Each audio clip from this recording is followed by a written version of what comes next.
최근 1개월 사이에 성관계가 전혀 없었다. 그리고 향후에도 그럴 가능성이 높은 부부다. 이렇게 보는 경우도 있고, 가장 흔하게 사용되는 정의는 최근 1년간 섹스가 전혀 없었던 부부. 이렇게 한정을 하면은 생각보다 우리 주변에 아주 많아집니다. 관계가 없다 보면은 자신감도 떨어지고 점점 부부 사이에 정서적인 유대감도 멀어지게 되고 행복감 같은 게 떨어질 수도 있습니다. 비뇨의학적인 관점에서는 사정은 단순한 쾌락 측면이 아니고 전립선 건강과 관련이 높다라는 연구들이 꽤 많이 나오고 있습니다.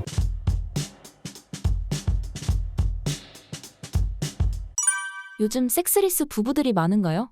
요즘 섹스리스 부부들이 참 많은 것 같습니다. 이거를 비뇨의학과 의사가 도움을 다 드릴 수가 있나? 이런 게 왜 이런 세태가 벌어지고 있나? 이런 거를 직접 알기는 쉽진 않지만 저도 관심이 있는 분야니까 어떻게 보면 이건 성의학 선생님들이 더 전문 분야라고 생각을 합니다. 아무튼 부쩍 늘어서 요즘은 예전보다 결혼 연령대도 높아지고 비혼주의나 출산 육아도 예전 같지 않잖아요. 비슷한 일맥상통하는 부분들이 있는 것 같고요. 젠더 갈등 이런 것도 있겠지만 어찌됐건 섹스리스는 그 정의를 따져보면은 부부간의 성관계를 거의 하지 않는 사람을 의미를 하겠죠. 일반적인 정의로는 최근 1개월 사이에 성관계가 전혀 없었다. 그리고 향후에도 그럴 가능성이 높은 부부다. 이렇게 보는 경우도 있고, 가장 흔하게 사용되는 정의는 최근 1년간 섹스가 전혀 없었던 부부. 이렇게 한정을 하면은 생각보다 우리 주변에 아주 많아집니다. 너무 많습니다. 물론 특히 우리나라 실태 중에는 대한성학회 연구 보고 따르면은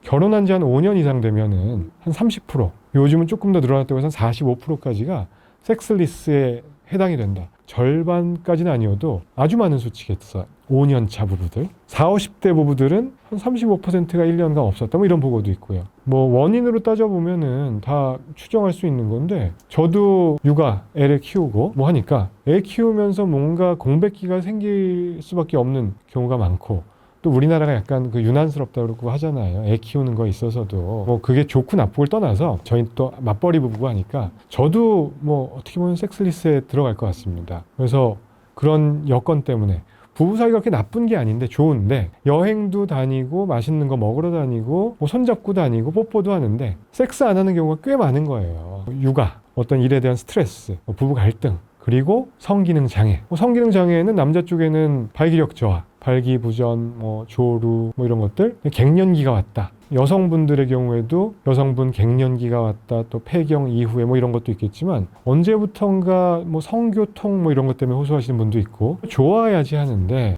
그냥 귀찮고 피곤하고 이런 게 원인이 되다 보니까 습관이 중요한 게 점점 이게 멀어지게 되는 거죠. 특히 남자 입장에서는 발기부전이 원인이 된다고 했을 때 점점 기피를 하게 되는 경향이 있습니다. 내가 테스트를 해봤는데 자위할 때도 잘 안 되고, 예전 같지 않은 것 같고, 아침 발기도 이제 잘 안 되고, 성욕도 좀 떨어지는 것 같고, 그러면 이제 와이프가 다가오면 조금 피하게 되고, 그러면서 멀리 하게 되고 핑계를 찾게 되고, 이러면서 부부간의 소통이 좀 원활하게 있으면 좋은데 일방적으로 좀 이 얘기를 하기 꺼려하고, 그래서 점점 섹스리스로 진행되는 경우가 많은 것 같아요. 한 1개월, 2개월 좀 안 좋을 때는 가까운 비뇨의학과에 일단은 남자 혼자 와서 상의를 해보시는 게, 발기부전 관련해서 상담을 받아보시는 게 저는 추천을 드리고, 요즘은 부부가 같이 오는 경우가 늘고 있습니다. 부부가 아니어도 교제 중인 두 남녀가, 표현이 좀 그렇지만 약간 여성분이 막 끌고 오시는 경우도 있어요. 이게 정상이냐? 그런 거 상담하고 가시는 분들이 있어요. 여성은 남성에 대해 잘 모르고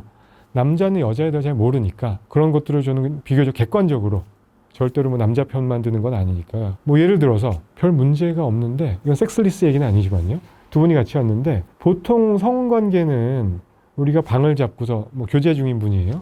하룻밤에 한 3번 정도는 당연히 해야 되는 거 아니에요? 아니면 2번 정도는 한 번 하고 한 10분, 20분 있으면은 해야 되는 거 아닙니까?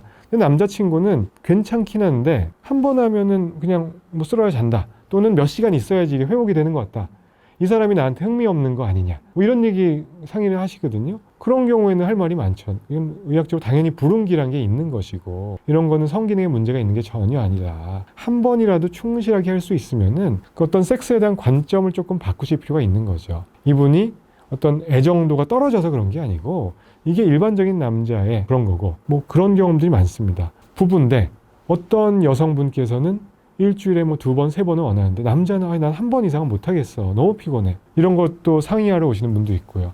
반면에 어떤 섹스리스 때문에 오시는 분들은 정신건강의학과 상담까지 받으시는 분들도 많고 저도 종국에는 그런 걸 추천드리는 편입니다. 이거는 기본적인 어떤 메커니즘과 일반적인 내용에 대해서는 비뇨기과나 산부인과 선생님들께서 말씀을 잘 해주실 수 있겠지만 이게 오래되신 분들은 섹스 테라피라든지 성의학을 전공하시는 분들이 또 있어요. 그래서 그런 데에서 도움을 받는 게 조금 더 도움이 되실 수도 있습니다. 성관계를 오랫동안 하지 않으면 어떤 정신, 신체적 변화가 생기나요? 신체적인 변화도 당연히 건강과 관련 이슈들이 있을 거고요. 심리적인, 정신적인 요인도 있을 텐데 정신적인 거는 뭐 당연히 누구나 다 상상할 수 있을 거예요. 섹스 관계가 없다 보면은 뭔가 자신감도 떨어지고 점점 부부 사이의 정서적인 유대감도 멀어지게 되고 사회적으로 자신감이라든지 행복감 같은 게 떨어질 수도 있습니다. 근데 육체적인 관점에서 또 전립선이라든지 비뇨의학 쪽인 관점에서는 사정은 단순한 쾌락 측면이 아니고 전립선 건강과 관련이 높다라는 연구들이 꽤 많이 나오고 있습니다. 물론 여기서는 사정에 포커스를 맞춘 논문들도 있죠. 정액을 배출을 안 하게 되면은 정낭이라는 조직 안에 고여 있다 보면은 고인물이 썩듯이 그쪽에 염증이 생겨서 정낭염이나 전립선염 같은 게 호발할 수 있다라고 하는 연구 결과들이 있고요. 주기적인 사정이 전립선 암의 위험을 낮출 수 있다라고 하는 예전 연구 결과들도 있습니다. 그래서 그런 목적에서라도 정기적으로 사정을 해주는 거는 의미가 있을 것 같고요. 그리고 뭐 의학적인 관점이라기보다 부부관계나 어떤 자위, 어떤 성생활을 줄이게 되면은 뭐 용불용석이라고 안 쓰는 장기가 퇴화하기 때문에 그쪽으로 혈류량도 줄어들게 되고 신경 감도도 떨어지게 되면서 발기력도 떨어지고 쓰임새가 점점 없어지게 됩니다. 물론 그 성기, 음경은 섹스를 위한 장기, 생식 능력과 관련된 장기이기도 하고 배뇨, 오줌을 배출하는 장기이기도 하지만 이걸 너무 안 쓰게 되면은 두 가지 중에 이제 한 가지 배뇨 기능만 갖게 되는 거죠. 그래서 주기적인 부부관계가 여러모로 중요하다라고 생각을 합니다. 섹스리스 부부들의 해결 방법은 무엇이 있을까요? 섹스리스 부부들의 해결 방법이라고 하면은 첫 번째는 이런 문제가 있을 때 문제에 대한 그 인식을 갖고 계셨으면 좋겠어요. 물론 나이가 들고 부부 생활을 오래 하게 되면은 다른 즐거움을 찾는 것도 좋죠. 우리는 뭐 플라토닉한 사랑을 유지하고 아이를 키우면서 가족이라는 공동체 속에서 유대감을 갖고 따뜻함을 느끼고 아주 중요합니다. 저도 그런 거 당연히 뭐 제 얘기하는 것 같기는 저도 그게 더 중요하다고 생각을 해요. 근데 이것도 한번 어떤 섹스에 대한 관점도 더 그 본디지를 강하게 만들어주는 효과도 있을 거고요. 일단 부부가 인사이트를 갖고 서로 터놓고 이야기를 하는 게 첫 번째일 것 같아요. 쉬쉬하지 말고 우리 너무 뜸했나? 아니면은 뭐 해볼까? 너무 어색하면은 어떻게 좀 뭐 할 방법이 있을까? 이거를 꼭 이걸 남자가 먼저 끌어가야 된다. 여자가 먼저 이거를 뭐 계기를 만들어야 된다. 이런 얘기를 하지 말고 터놓고 얘기를 한 다음에 이거를 하려고 했는데 뭔가 문제가 있고 잘 안 되면은 전문가의 조언을 도움을 받으시는 게 좋을 것 같아요. 전문가라고 하면은 세 가지 과가 관련되어 있겠죠. 비뇨의학과, 남자, 산부인과, 여성, 성의학 전문으로 하는 정신건강의학과 두 분 같이 뭐 두 분이 다 같이 세 군데 과를 가보셔도 좋아요. 그래서 저희가 도와드릴 수 있는 거는 적극 설명을 해드릴 거예요. 일단은 발기력이 떨어지는 것 같다. 사정이 너무 빨라서 내가 창피해서 관계를 꺼리게 됐다. 뭐 발기부전 조루증 뭐 이런 거라면은 어떻게든 약이 됐건 뭐가 됐건 진단 후에 도움되는 솔루션을 찾아보겠죠. 그리고 생활 습관을 교정해야 된다라든지 조언을 드릴 게 있으면 해드릴 거예요. 그리고 두 번째로 도움을 드릴 수 있는 거는 남성분들 갱년기 여부 체크해 보셨으면 좋겠어요. 남자도 갱년기가 오거든요. 여성만 폐경이 오는 게 아니고 남자들과 여성분들의 다른 점은 여성은 폐경이 오면 맨스가 끝나면 뚝 에스트로겐이 떨어지면서 급격한 변화를 경험하실 수가 있죠. 근데 남자의 경우에는 뭐 20살 정도 때 피크였다가 30대가 되면 서서히 30대 중반 정도부터 1년에 한 2, 3%, 3, 4% 정도씩 남성 호르몬 수치가 떨어져요. 테스토스테론 레벨이 감소하거든요. 그러면은 나도 모르고 있다가 조금씩 신압으로 떨어지는 거니까 언젠가 느끼게 되는 거죠. 성욕이 전혀 없네?